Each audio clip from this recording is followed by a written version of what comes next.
नमस्कार, आप देख रहे हैं डीटीवी भारत और मैं हूं आपके साथ निर्भय किशोर। आज दिन भर की तमाम बड़ी खबरों के बारे में हम बात करेंगे, साथ ही साथ आज क्या कुछ हुआ राजनीति गलियारों में हम आपको वो भी बताएंगे। क्या हुआ जब रुपेश सिंह हत्या मामले में डीजीपी खुद नीतीश कुमार से मिलने पहुंचते हैं। इसके साथ साथ आपको यह भी बताएंगे कि इतने लंबे वक्त के बाद गायब चिराग पासवान जब आए तो क्या कुछ हुआ। साथ ही साथ यह भी बताएंगे कि किस तरीके से मांझी ने ट्वीट किया और चिराग पासवान को लपेट दिया है। इसके साथ साथ बताएंगे कि मौसम में क्या कुछ हुआ परिवर्तन। लेकिन आइए उससे पहले आपको अपने सहयोगियों से तारुफ कराते हैं। सबसे पहले हमारे साथ हमारे सहयोगी शर्मिला हैं, इसके साथ साथ हमारे सहयोगी निभा हैं और शिवानी हमारे साथ हैं। सबसे पहले हम बात करेंगे कि आज कैबिनेट के विस्तार को लेकर के चर्चा हुई है और सीधे चलते हैं हम अपने सहयोगी शर्मिला के पास। आज कैबिनेट को लेकर के कुछ बातें आई हैं सामने, विस्तार की बातें हैं, क्या खबर थी? देखिए निर्भय, पहली बात कि बिहार सरकार को बने अभी 2 महीने बीत चुके हैं और अब तक मंत्रिमंडल का विस्तार नहीं हो सका है, जो कि बिहार की राजनीति पे एक बड़ा सवाल खड़ा करता है। महज 14 मंत्री बिहार की सरकार को चला रहे हैं और अब तक मंत्रिमंडल का विस्तार नहीं हो सका है। हर एक मंत्री जो है वो 2 या 3 विभाग को संभाल रहा है। ऐसे में लोग, विपक्ष लगातार सरकार पे सवाल कर रहे हैं कि आखिर कहाँ पेच फंसा है, क्यों नहीं मंत्रिमंडल का विस्तार हो पा रहा है। तो ऐसे में नीतीश कुमार का, जो बिहार के मुख्यमंत्री हैं, उनका बयान आया है। उन्होंने कहा है कि जल्द ही मंत्रिमंडल का विस्तार होगा।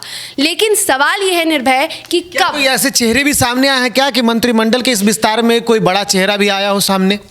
फिलहाल तो मंत्रिमंडल के विस्तार में अभी कुछ कहना जल्दबाजी होगी। कभी ये माना जा रहा है कि बीजेपी युवा चेहरों को मंत्रिमंडल के लिए ये कर रही है, बात कर रही है उसके लिए जेडीयू से। लेकिन अभी किसी भी बात पे पुष्टि नहीं हुई है, क्योंकि अभी बीजेपी जेडीयू खुल के सामने नहीं आ रही है। और अभी पूरी तरीके से लिस्ट सबके सामने नहीं बिल्कुल, अभी पूरी तरीके से कोई भी बात पे कह सकते हैं कि पुष्टि नहीं हुई है मंत्रिमंडल को लेकर। ना बीजेपी खुल के बात कर रही है और ना ही जेडीयू इस पे खुल के बात करिए, बस कह रही है जल्द ही विस्तार होगा। जिस तरीके से कल हमने देखा था जब शहनवाज हुसैन और साथ ही साथ मुकेश साहनी का नामांकन हो रहा था, विधान परिषद का जो 2 सीटों के लिए चुनाव होना है, 28 को ये चुनाव है, इस दौरान खुद मुख्यमंत्री नीतीश कुमार भी वहां मौजूद थे। नामांकन प्रक्रिया के बाद खबर यह भी आई कि बीजेपी के प्रदेश अध्यक्ष संजय जायसवाल दिल्ली पहुंचते हैं। किस लिए?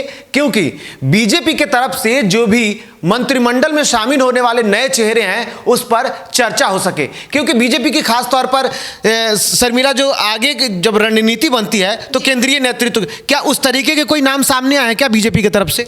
फिलहाल बीजेपी की तरफ से तो नए नाम की अभी मैं कह रही हूँ कि जल्दबाजी होगी, अभी कह नहीं। शहनवाज हुसैन के नाम पे चर्चा काफी तेज है। हाँ, शहनवाज हुसैन क्योंकि बिहार की राजनीति में अभी काफी सक्रिय नजर आ रहे हैं। विधान परिषद के लिए उन्होंने कल नामांकन किया था, तो ऐसे में यह संभावना है कि मंत्रिमंडल पद के में उनके जो नाम है, उनके नाम की चर्चा तो है। लेकिन अभी ये भी चर्चा आ रही है कि बीजेपी युवा जो नए चेहरे हैं उस पे भी चर्चा कर रही है। चलिए, अब तो ये देखने वाली बात होगी कि बीजेपी बड़े चेहरे लेकर के आती है या फिर युवा चेहरा, किस पर भरोसा करती है। लेकिन फिलहाल मंत्रिमंडल के विस्तार की बात हो रही है। खुद मुख्यमंत्री ने कहा है कि जल्द ही इस पर विस्तार हो जाएगा, क्योंकि मात्र 14 ही मंत्री ऐसे हैं जो कि अभी पूरे बिहार को चला रहे हैं। कई ऐसे मंत्री हैं जिनके ऊपर एक साथ 2-2 विभागों की जिम्मेदारी सौंपी गई है। खुद मुख्यमंत्री के ऊपर भी बड़ी जिम्मेदारी है, गृह वो खुद संभाल रहे हैं और इस बीच उनके ऊपर एक तरीके से कह सकते हैं कि मुख्यमंत्री के नाते पूरे राज्य का प्रेशर है। और साथ ही साथ जिस तरीके से रुपेश मामले में, यानी कि रुपेश हत्याकांड मामले में जो सरकार की और साथ ही साथ प्रशासन की रवैये जो है वो कहीं ना कहीं ढूलमूल है, इस रवैये के कारण भी सरकार के ऊपर प्रेशर बना हुआ है। ऐसे में आज खुद मुख्यमंत्री नीतीश कुमार ने डीजीपी को तलब किया था और इसके बाद उन्होंने कि आखिर में रुपेश सिंह हत्याकांड मामले में, क्योंकि 7 दिन बीत चुके हैं, 12 तारीख को रुपेश की हत्या की गई थी और उसके बाद से अब तक पुलिस जो है वो खुल करके सामने नहीं आई है। 7 दिन बीत जाने के बावजूद भी सरकार के तरफ से सिर्फ बातें कही जा रही हैं। सरकार मीडिया के निशाने पर है, लेकिन पुलिस प्रशासन जो है वो जांच का दावा कर रही है। लेकिन इसके बावजूद भी अब तक उसके हाथ खाली हैं। क्यों खाली हैं? इसको लेकर के खुद डीजीपी से मुख्यमंत्री नीतीश कुमार ने तलब किया। आज डीजीपी संजीव कुमार सिंघल मुख्यमंत्री से मिलने जाते हैं। आने के बाद वो कहते हैं कि जांच हो रही है, पुलिस जो है वो जांच कर रही है और सही दिशा में जांच कर रही है। पुलिस के सही दिशा की जो अगर बात की जाए तो पुलिस ने साफ तौर पे कहा है कि पटना एयरपोर्ट पर जो पार्किंग एरिया है उसके कॉन्ट्रैक्ट को लेकर के विवाद चल रहा था और उसी विवाद के मामले में रुपेश की हत्या हुई है।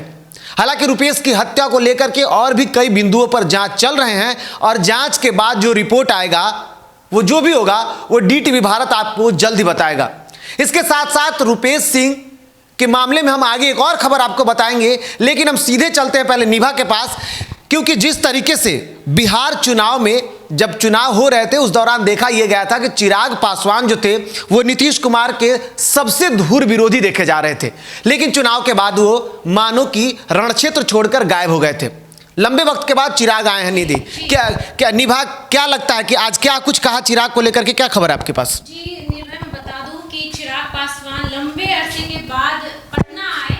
इसके बाद जब उनसे प्रश्न किया गया तो उन्होंने फिर से सभी की तरह, सभी विपक्षी की तरह कानून व्यवस्था पर सवाल खड़े कर दिए। जी हाँ, उन्होंने कहा कि जिस तरह से आपराधिक मामले बढ़ते नजर आ रहे हैं, सरकार को, मुख्यमंत्री नीतीश कुमार को इस बात पर ध्यान देना चाहिए। चलिए हम चिराग के बारे में भी बात करेंगे, मुख्यमंत्री को उन्होंने कहा है, लेकिन उससे पहले एक चीज और, चिराग पासवान को लेकर के आज मांझी ने भी ट्वीट किया। मैं आपसे जानूंगा कि आगे चिराग कहां गए, क्या कुछ किया, पूरी जानकारी लूंगा, लेकिन उससे पहले यह जरूरी है कि आखिर चिराग पासवान को लेकर के किस नेता ने बड़ा ट्वीट किया है। शिवानी के पास चलते हैं। शिवानी, चिराग पासवान को लेकर के आज एक ट्वीट आया है जो काफी सुर्खियों में है। सबसे बड़ी बात तो यहाँ पे ये है कि जब कभी भी अगर अपोजिशन की तरफ से मुख्यमंत्री नीतीश कुमार को घेरा जाता है तो उनके सपोर्ट में जीतन राम मांझी वो सबसे पहले खड़े होते हैं। और जैसा कि निभा ने बताया कि चिराग पासवान ने सीएम को लेकर के ये कहा कि बिहार में जो अपराध बढ़ रहे हैं, हालांकि उनके पास गृह विभाग है तो वो कड़े कानून बनाए, जिसको लेकर के जीतन राम मांझी ने ये ट्वीट किया है। उसमें उन्होंने ये कहा है कि आप बिहार आते कब हैं? 2000 जो पिछले साल जो चुनाव हुए थे 2020 में, उस चुनाव में जनता ने आपको और आपके उस छोटका भाई को जगह दिखा दी है और उन्हें भी पता है। छोटका भाई मतलब उन्होंने साफ तौर पर, बिल्कुल इस बात में मैं प्रकाश डालना चाहूंगी कि छोटके भाई से हर कोई जानता है कि उस समय जब चुनाव चल रहे थे तो पार्टी की तरफ से चिराग पासवान और नेता प्रतिपक्ष तेजस्वी यादव को जोड़ने की कोशिश की गई थी। तो यहाँ पे उनका ये जो ट्वीट है वो सीधे तौर पे छोटका भाई से इंडिकेट जो उन्होंने तेजस्वी यादव को ही किया है। उन्होंने ये क्लियर कह दिया है कि जनता ने तो आपको जगह दिखा दी कि जनता को डर किससे लगता है, आपके और छोटका भाई की वजह से ही वो खुद को सुरक्षित नहीं महसूस करते हैं। तो जो सियासत यहाँ पे जो चल रही है रुपेश हत्याकांड को लेकर के, एक के बाद एक तमाम जितने भी नेता हैं वो इसके ऊपर लेकर के मुख्यमंत्री या फिर सरकार को ही घेरते हुए नजर आ रहे हैं। बिल्कुल, तो जिस तरीके से आज देखा गया कि खुद जीतन राम मांझी हम प्रमुख जो हैं उन्होंने जदयू के साथ हैं वो, और कई ऐसे बार जब आए हैं जब वो खुद मुख्यमंत्री नीतीश कुमार का बचाव करते हुए दिखते हैं, ऐसे में आज उन्होंने चिराग पासवान को लेकर के बड़ा बयान दिया है। फिर से हम एक बार चलते हैं निभा के पास। निभा, चिराग जब आए तो क्या उनकी प्रतिक्रिया रही? लोग खुश हैं या अब भी उनको एक बार फिर से रास्ता दिखा रहे हैं कि आप मैदान छोड़कर जाएंगे तो मुश्किल होगा? जी विपक्षी, जैसे कि मैं बता दूं कि हम के जो मांझी हैं वो कह रहे हैं कि जनता नहीं पसंद करती है चिराग पासवान को या तेजस्वी यादव का, मांझी का कहना है। लेकिन जब चिराग पासवान पटना आए तो उन्होंने एक बात कहा कि जिस तरह से एक मतलब 1 to 1 जैसे मारे जा रहे हैं, बड़े मतलब रुपेश हत्याकांड को लेकर के उन्होंने सरकार को घेरने की कोशिश की और कहा कि जिस तरह से बड़े लोगों की हत्या की जा रही है, तो मतलब आपराधिक घटनाएं ज्यादा बढ़ती जा रही हैं। जनता का क्या हाल है, वो डर, मतलब आम जनता जो लोग हैं वो डर से मतलब बाहर नहीं आ पा रहे, पुलिस प्रशासन के ऊपर साफ तो बहुत डरे हुए हैं।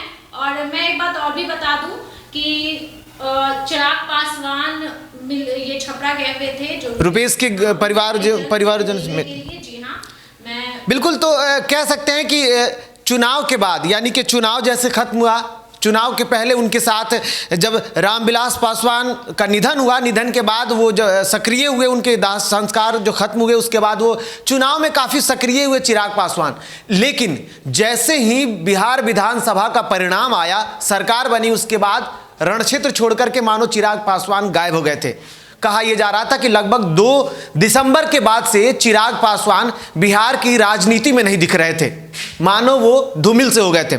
लेकिन इसको लेकर के अब चिराग पासवान एक बार फिर से आए हैं और खुद जो पहले भी बिहार विधानसभा चुनाव के दौरान वो सरकार को घेरने के लिए कोई कोर कसर उन्होंने नहीं छोड़ा, चाहे वो नल जल योजना हो या फिर सरकार की कई ऐसी योजनाएं थी, उसको लेकर उन्होंने बार बार उसमें धांधली और घोटाले का आरोप लगाया।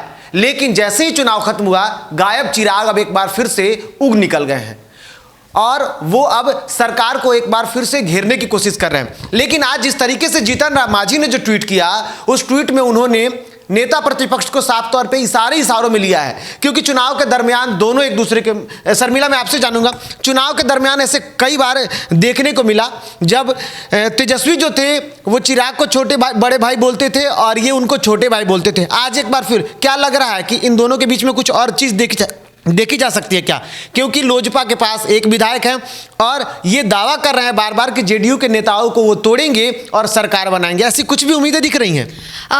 तेजस्वी इस बारे में या फिर आरजेडी की बात करें तो ये हमेशा साफ करते रहे हैं कि तेजस्वी या फिर लोजपा से फिलहाल उनका ऐसा कोई संबंध नहीं है। लेकिन हाँ, जब से कह सकते हैं कि चिराग पासवान ने एनडीए का साथ छोड़ा है, लेकिन हालांकि वो हमेशा बोलते रहे हैं कि मैं बीजेपी के साथ हूं, लेकिन वो केंद्र सरकार की हमेशा बात करते हैं कि वो बिहार सरकार प्रधानमंत्री के साथ बोलते हैं। वो हमेशा बोलते हैं कि मैं प्रधानमंत्री के साथ है। एनडीए की बात अब तो नहीं कह सकते हैं, क्योंकि फिलहाल बिहार में 4 पार्टियां ऐसी हैं, हम, वीआईपी, उसके अलावा जेडीयू और बीजेपी, तो वो प्रधानमंत्री मोदी के साथ बोलते। ये बात यही जिक्र करना चाहूंगी मैं कि वो हमेशा कहते हैं कि वो प्रधानमंत्री नरेंद्र मोदी के साथ हैं।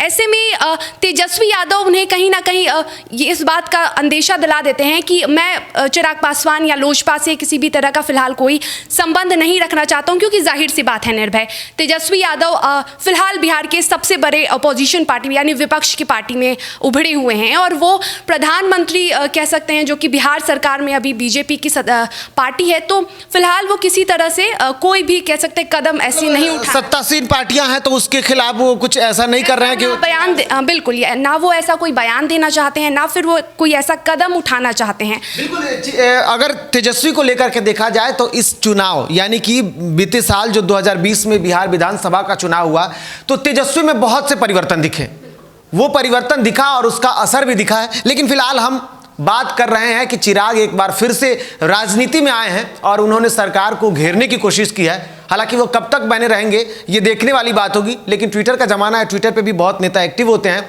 वो उनके खिलाफ में भी जीतन राम मांझी ने तो अपनी ट्वीट की है, अपनी प्रतिक्रिया दी है। अब ये आगे जैसे भी प्रतिक्रिया होगी, जो भी खबर होंगे, वो डीटीवी भारत आपको बताता रहेगा। लेकिन फिलहाल जाते जाते आपको बता दूं कि अभी मौसम में परिवर्तन नहीं हुआ है। 48 घंटों तक का अलर्ट किया गया है, क्योंकि जम्मू कश्मीर और इसके साथ साथ जो पठार वाले पहाड़ी इलाके हैं वहां पे बर्फबारी जारी है और इसके साथ साथ पछुआ हवा का जो प्रकोप है वो झारखंड में भी चल रही है और इसके साथ साथ ही हिमाचल प्रदेश, उसके अलावा आपको दिल्ली वाले जो एरिया हैं या फिर भारत के आधे जो इलाके हैं उत्तर भारत में पूरे तरीके से तेज हवाओं की गति है और इसके कारण अभी मौसम फिलहाल ठंड का रहेगा। इसके साथ साथ अगर बात हिमालय की तरफ से करें तो हिमालय की तरफ में भी बर्फबारी हो रही है, जिसके कारण नेपाली इलाके जो हैं वो सीमाई क्षेत्र जो है वो पूरी तरीके से ठंड के कारण काफ़ी परेशान हैं। इस बीच शुष्क हवाएं चल रही हैं, पूर्वी हवाएं और पछिया हवाएं दोनों का रुख साफ तौर पे देश पर दिख रहा है। इसके अलावा मौसम जो है वो ठंड के कारण कोहरा का भी अधिक प्रभाव दिख रहा है, जिसके कारण रेल जो है वो पूरी तरीके से प्रभावित हो रही है, सड़कों पे भी यातायात काफ़ी प्रभावित हो रहे हैं। लेकिन इन सबके बीच डीटीवी भारत आपसे अपील करता है कि इस ठंड के मौसम में स्वस्थ रहें, सुरक्षित रहें। साथ ही साथ कोरोना का प्रकोप अभी खत्म नहीं हुआ है, दवा आई है लेकिन इलाज पूरा खत्म नहीं हुआ है, इसलिए स्वस्थ रहें, सुरक्षित रहें, ठंड से बचें, मास्क और सैनिटाइजर का इस्तेमाल जरूर करें। बने रहें डीटीवी भारत के साथ। नमस्कार।